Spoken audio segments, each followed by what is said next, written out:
About a year of construction, one of the city's most anticipated places is about to open its doors, and our Sydney Stallworth gives us a sneak peek.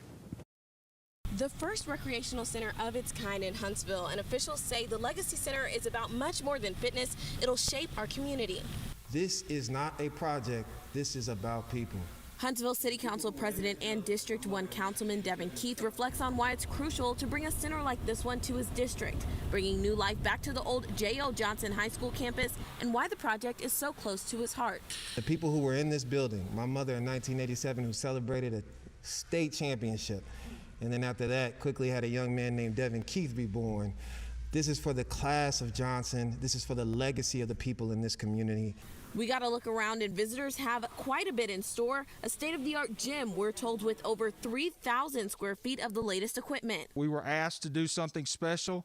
This is going to be a very special place in this center. Workers preparing to seal the floor of a futsal and volleyball court for community use, the first specially designed indoor futsal court in Huntsville.